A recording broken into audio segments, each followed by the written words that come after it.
For security purposes, say your pet's name. Fluffy. Please say your password. Big boy. For a shinier credit card, say yes. No. For customer service, say yes. Yes. This is Ryan. Hello, I have a question about my statement.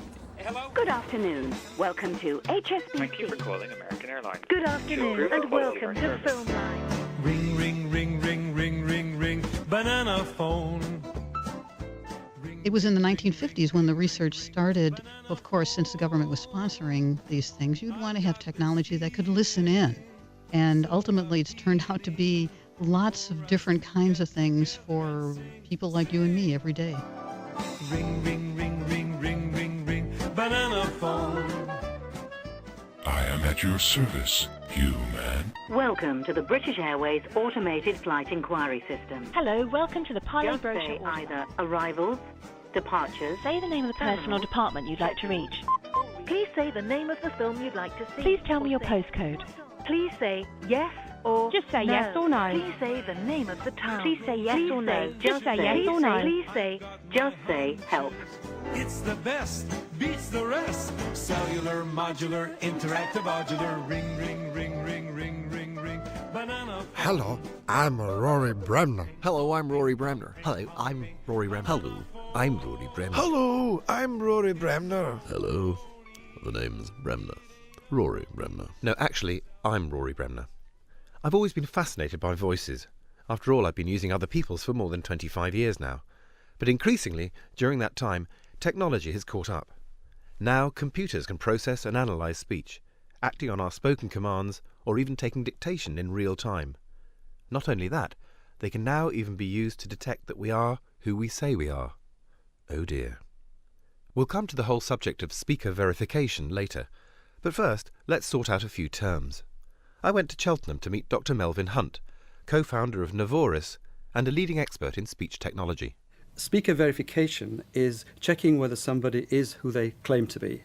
And you often do this in the so-called text-dependent way. You tell them what phrase to say, and then you can match it against the previous examples of that person saying that phrase.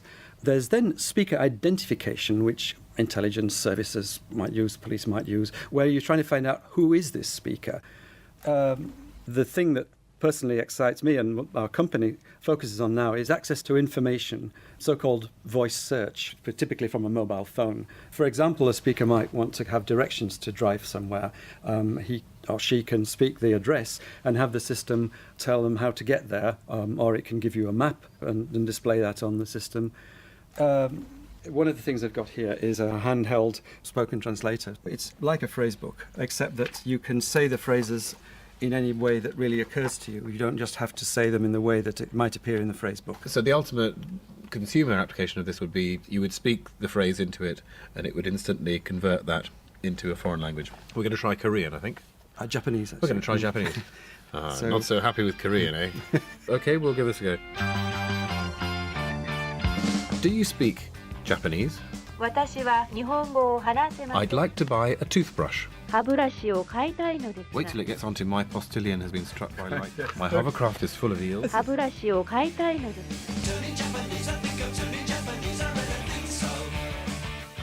Anana, good afternoon. Say the name of the person or department you'd like to reach. Chris Woodward. One moment. Chris is the director of Anana Limited, a company which is pioneering the use of speech recognition for use in call centres, or as he prefers to call them, contact centres. We develop systems to help contact centres run more efficiently, systems to help deliver the calls to the right place, systems to gather information about the caller before it gets to an agent. There's also a Wizmo, which is a Where's My Order? Hello, welcome to the Anana Order Inquiry Line. What's your order number? 14162. Your order, 14162, was delivered on Friday. Speaker dependent relies on the system being trained on the speaker. What we do is speaker independent recognition. In order for that to work, we need to know what the person is about to say. For instance, if a speech recognition system wanted to ask you what product you'd like to buy, then it would need to know the list of products and the different ways that people have for saying those product names as well. Hello, welcome to the Parley Brochure Order Line. Would you like us to send the brochure to the address you're calling from? You train a speech recognition engine by giving it a list of words that the caller might say. Please tell me your postcode. You collect thousands of utterances, recordings of what people are saying. CF5 2DT. You then transcribe those utterances by getting pools of temps to sit there and listen to all these little utterances. Okay, now tell me which town you live in. Cardiff. That data is then fed back into the speech recognition engine to make it more accurate next time. Okay, now tell me the first line of your address. Tinderbox. 46 Cardiff Road. And this could be anything varying from somebody having a different accent to somebody presupposing a word with an or a and or something like that. For instance, if somebody from the northeast might say, "Boy, hey man," and that gets put into the yes-no grammar as a yes. Great. We'll send out your brochure today. Thanks for calling. Goodbye. There's a concept these days of a persona. If a company goes to a marketing agency and says, right, I want a new look and feel, they'll design a logo, they'll design a font, they'll design the company colours, but these days they're also designing a persona for that company as well. This is an American persona developed for a company that we do business with. You get some people that call in that don't actually realise they're speaking to a computer. Yeah, voice partners, good morning. Just say the name of the person you want to talk to. Or say operator and I'll get somebody on here pronto. Look, don't be shy, hon. Just go ahead and say the name of the person you want to reach. Or, you can just say operator and we'll get you straightened out. James Jangola. Yeah, just a minute, hon. Yeah, hon, James is taking a samba lesson, or gee, maybe it's merengue. Heck, I don't know. But he asked me to take a message, so, just leave it after the beep. Happy talk, keep talking, happy talk. Talk about things you like to do. One way we actually try and indicate to the caller that they're not actually speaking to a real person is by putting little ear cons into the conversation. Things like doodle-doodle-doodle. Yeah, voice partners, good morning. Good morning, how are you? What was that? Yes, good morning. Sorry, sweetheart. Tell me the name one more time. This is Wanda from Burns and Wilcox. Okay, hon, I'm going to get somebody to help you out here. Give me just a minute. Who is this? What is this? What was that? What number did I call? Sorry, sweetheart. Tell me the name one more time. I say, what number did I call? Who am I calling? I was trying to get a hold of this, this enzyme, number, male enhancement. Wally asked me to take a message, hon. Just leave it after the beep. Hi, Rebecca. This is Wanda at Burns and Wilcox. I was wondering if you could give me a call on my information. Okay, do you want to send that or re-record it? Record it. Was that send it or re-record it? I want to re-record. Okay, thanks for calling, hon. You have a good day. See ya. Okay, thank you anyways. Bye.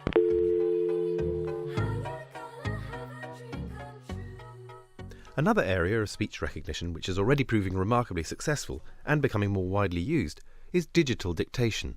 That's composing Word documents by speaking rather than typing. Colin Howman is a commercial director of SRC, a company responsible for introducing this technology into a wide range of professional organisations. He told me how it worked. Real-time transcription. You speak and the words appear straight into well-known applications like Microsoft Word. And how does it understand the particular words or particular accent of the person who they're transcribing? Well, that's where the technology is very clever. The developers of the technology have listened to a lot of different accents and built in a phonetic understanding of the different way that people speak. For instance, a northerner will say path, a southerner will say path, and the technology listens to the phonetic structure of each individual's voice. So if it's speaker dependent, what would happen if the system hadn't heard my voice before? Well, the system wouldn't do a very good job. You'd probably have errors, something like 2 in every 10 words. I'm joined by Ian Gibbons, who is the man who's going to talk us through the technology here. Let's have a go at dictating, first of all, without the computer knowing my voice, without it recognising my voice, and see how much it can understand. So what we'll do is get you to speak some words just as if you were speaking normally. So first thing to say is microphone on. Okay, here we go. Microphone on. Now, if I start to speak, technically, we should be able to see some form of transcription. It's taking up what I'm saying, and I'm speaking perfectly normally, not slowing down particularly, and I can already see, after a delay of maybe a couple of seconds, I'm getting a pretty accurate transcription of what I'm saying. In the first couple of weeks of its use, you would have to train it in how you say those words. Gradually, your accuracy will go up to something like 98, 99%. While we're in speaker-independent mode, I mean, I wonder what Tony Benn would have, because, for example, he speaks in a very distinctive way. He's got a very distinctive way of saying the letter S, so one wonders what this computer would make of that kind of speech pattern. And here we are. It says, it's in her outlook on what would have crushed rubbish which corrode could work of apostrophe S Russia, one wonders what robbers could broker Robert Burke rubbish bric-a-brac. So that's a fairly accurate transcription of a Tony Benn sentence. Picture me upon your knee, tea for two and two for tea. Want a cup of tea, start you off. Do you know, I knew I'd get a lovely cup of tea here. Thank you very much. Okay, fair enough. There's nobody near us to see us or hear us. Do you have sugar? No, thank you, Tony. That's Jersey or Guernsey milk? The technology also offers great possibilities for those who happen to do a lot of transcribing. And while he's spoken out against brutal dictators the world over, Tony Benn is himself one of the world's greatest dictators. A fact illustrated by the rows and rows of cassettes and tapes lining his walls, containing his diaries, speeches and interviews. Picture me upon your knee, tea for two and two for tea. Now, have you ever used the dictation software where you are speaking and in real time it's taking your words and transferring them into written copy? I did try it once. I inquire every so often, and the last system I had, I think, was called Speaking Naturally. The development of the work is continuing, but it does depend, of course, on training it to the voice. When I was fully trained, I did a test sentence. I said, this machine can type 10 times as fast as a top typist can type. And it printed out, this magazine can bite 10 times as fast as a top Baptist can fight. Well, it was near enough. Well, one of the problems, of course, is the way people interpret it. For example, I had a secretary who said to me, I don't really think you'd want this published. So I said, what's that? And she said, well, I met Cuddly Pooh. So I went back to the diary, and it said, I met Hugh Cudlip, who told me, that the Daily Mirror. So you have to be careful. For speech recognition, it's a phenomenally difficult thing for the human brain to process a voice, and we're processing all sorts of things, the variations, the accents, the timbre, the tone, and that is something which I think computers will maybe never be able to do. Well, that's, of course, why pronunciation matters so much. I worked out the other day for fun a little phrase that demonstrated all the different ways you could pronounce O-U-G-H. I went through the borough of Slough and bought a donut that made me cough, and it gave me a good laugh. That was 7 pronunciations of UGH. I give it to you if it amuse you. The inimitable Tony Benn. Well, I say inimitable, but it has been done, you know. The very fact that we are able to distinguish between those various pronunciations of O-U-G-H gives you some idea of how sophisticated the human speech processing power is. How do we do it? And is this something we can ever teach computers? Melvin Hunt from Navoris again. What we're consciously aware of is a signal that we've used enormous processing power to disentangle. And what we actually hear sounds very clear. But in fact, the signal that comes into our ears is not clear at all. What we're doing is we're using our knowledge of the situation and the person and the language and everything to put together a message. So we think that speech recognition must be very easy, and the fact is it isn't. It's actually been very hard. Because we're making lots and lots of adjustments all the time. Yeah. If somebody tells you that a car costs £200,000, you go, oh, that's cheap. And if you wrote that down, you might get one intonation, but actually you might get a completely different one, which would be, oh, that's cheap. Yeah. So, because people tend to think of Chinese as being a tonal language, but actually English is a very tonal language in that respect. Absolutely. Shall we play a game? There's a very, very famous voice called Amtrak Julie. Hi, I'm Julie, Amtrak's automated agent. Judith Markovits is recognised internationally as a leading consultant in voice biometrics and speech recognition. Amtrak is the state-run trains in the U.S., and you can call up Amtrak Julie, and she's very pleasant, and she tells you all sorts of schedules and prices and things like that, and I think she can even make a reservation for you. Okay, to check if a particular train is running on time, say train status. They start out with the voices of real people that are recorded in a great deal of quantity and then sliced up so that the sounds can be combined again in a very natural way so that they can say things that the real person never said to the system. And that's how Julie can give all sorts of schedules and dates that the real person never said. And the same thing with the other voices. Hi, I'm Julie. Nice to finally meet you. I haven't been on a blind date in a while. So, Doug told me you work in customer service. That's right. I do the voice recordings for companies such as United Airlines, Blue Cross, and Amtrak. Wow, Amtrak, huh? Well, then I guess I have talked to you before. I'm sorry, I didn't get that. Oh. No, nothing. Stupid joke. Hey, can I get you something to drink? Oh, what do you think, Julie? A latte or cappuccino or something? Did you say latte or cappuccino? Amtrak Julie, showing that even computer-generated voices can, over time, develop personalities of their own. But these voices can do more than simply tell us a departure time or when our parcel will be delivered. Sometimes they can be a matter of life or death. Melvin Hunt again.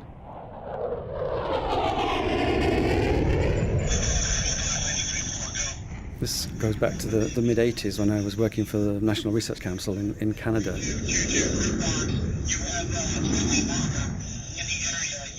We were looking at messages being given to pilots. There was a story of an F-14 pilot who had failed to notice 3 spoken stall warnings because I guess he gets so much audio information that he was just switching it out. So we were looking at ways of making urgent messages sound urgent, and also we wanted to make it clear that this was a message coming from the aircraft and not from someone else. So we wanted to make it have the right intonation and yet in a way that no human would produce it, so you could tell that this was coming from a machine. This tape demonstrates work on pitch synchronous LPC at the National Research Council in Ottawa. Here's the unchanged version of the LPC-coded "We were away a year ago" sentence. We were away a year ago. And the fundamental frequency fixed at 90 Hz. We were away a year ago. The intonation pattern inverted. We were away a year ago. An attempt at producing a female voice from my voice. We were away a year ago. A whisper. We were away a year ago. A slightly scary sample of what the computer is able to do to a human voice. To find out some of the implications of this, I went to meet Mark Huckvale, an expert in speech technology at University College London. We're in the Department of Phonetics and Linguistics. The study that we're involved in at the moment is looking at the nature of accent. So in other words, we want to say, what is it about someone's voice that makes them identifiable as being a member of a particular accent group? It's trying to isolate those particular characteristics of the voice which give you those cues to accent. The way we're addressing this problem is to take 2 recordings of an utterance, one person in one accent and one person in another accent. And we're saying, can we take the accent characteristics and change them over from one person to the other? So it's the oral equivalent, really, of morphing. It is very much morphing, exactly. So in morphing, in image terms, you're turning one image into another, and we can do the same sort of techniques with 2 voices. And is there a practical application to this? The study that we're involved in at the moment is looking at foreign accent. So, for example, we took some English speakers speaking Japanese, and we find that they have very poor intelligibility to native Japanese listeners, because they have very English accented Japanese.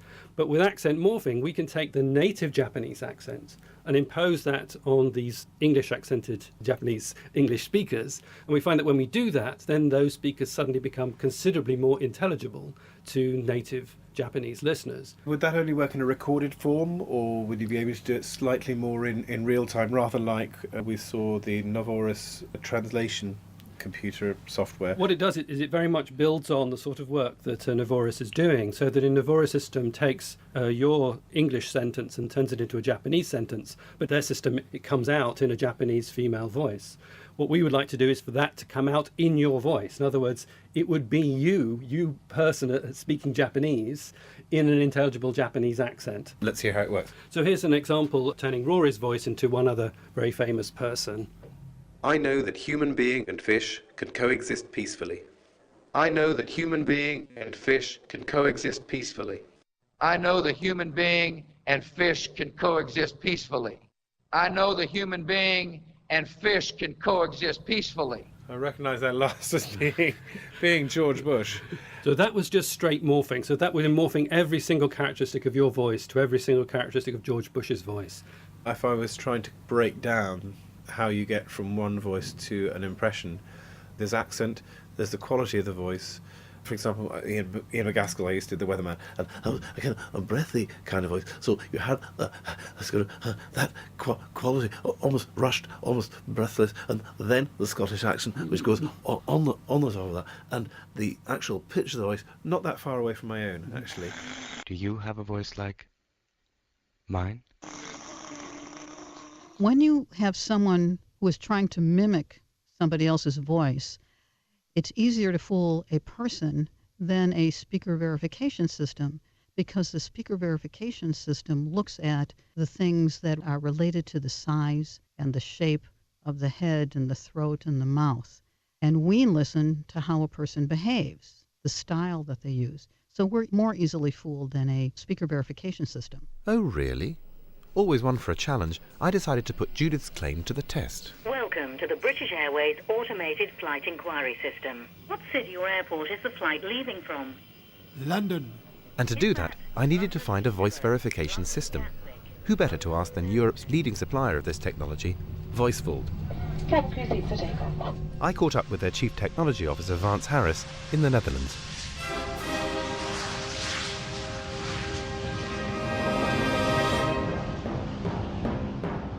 I started by asking him if we really could talk about a voice print in the same way we talk about a fingerprint. Yes, you can. The bottom line is that every single voice in the world is unique. The question is, how well can your engine separate them? So how does it actually work? What's the computer actually doing? With voice verification, what we do is we run the speech through a hidden Markov model. I see. Oh, right.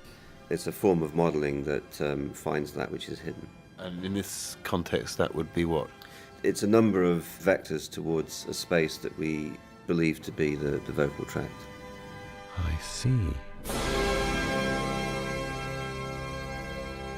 So what are the prime uses that you can see for this technology?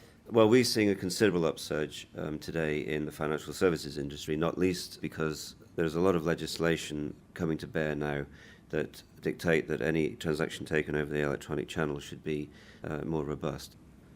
And we are currently working with one of the main banks here in the Netherlands, and certainly ABN AMRO here are developing a call centre application that specifically uses voice as a means of accessing your account. And is ABN AMRO the first bank to do this? It's certainly the first bank to use voice verification at such a large scale in a customer-facing application, yes. We've never met before, have we? We have not. You've been talking to me for 10, 15 minutes or so, and I've got an idea of your kind of voice and how you're producing your voice. So I guess the challenge would be, can you enroll in the system, and I'll see how close I get. Yes, we'll give that a go, shall we? I'm in the phone booth, it's the one across the hall. Welcome to the call centre gateway demonstration. Please key in your account number now.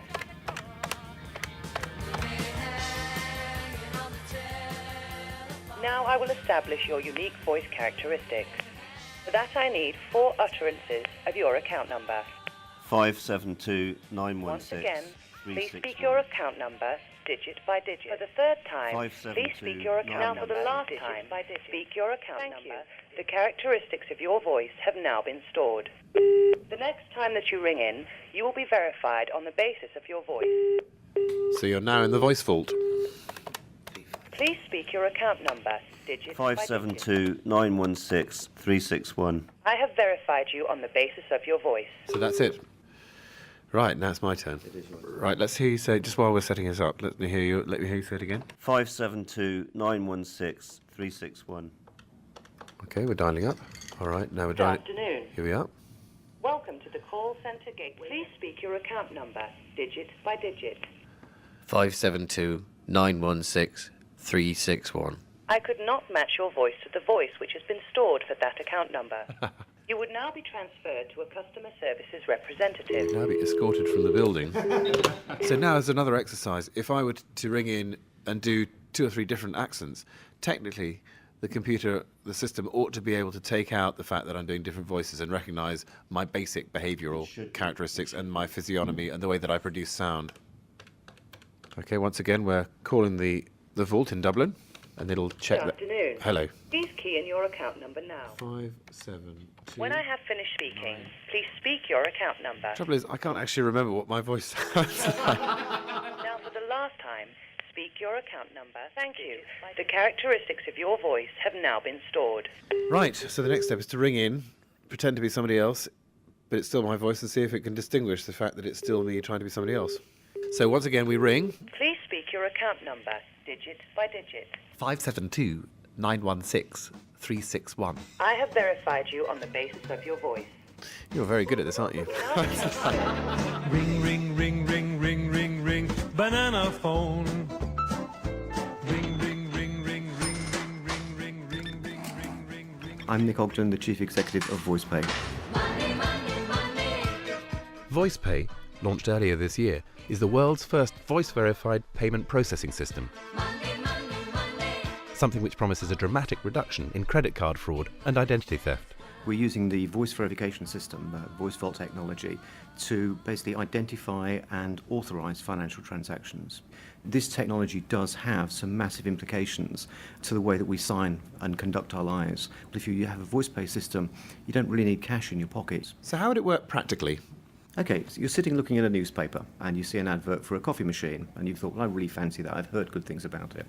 Next to that advert you can see a VoicePay logo and some numbers. All you do is call the VoicePay National Helpline, you authorise yourself, key in the numbers associated with the product. We will ask you whether you want to buy the product and tell you the price. You'll just say yes. You'll have purchased that product and the goods will be delivered to your home. Simple as that. You haven't given any confidential details and you could have made that transaction sitting on a Gatwick Express or sitting at a bus stop. Better, happier, more productive, comfortable. Many in the industry predict that within a few years, voice verification technology will find its way into every sector of our lives, including ordering pizza or even paying the gas bill by telephone. I came away from my journey with mixed feelings. It's hard not to be impressed by the science behind all this technology, but at the same time, the voice is so bound up with our identity that I can't help feeling that, much as native populations felt about having their photograph taken, we may be giving up another little part of our soul.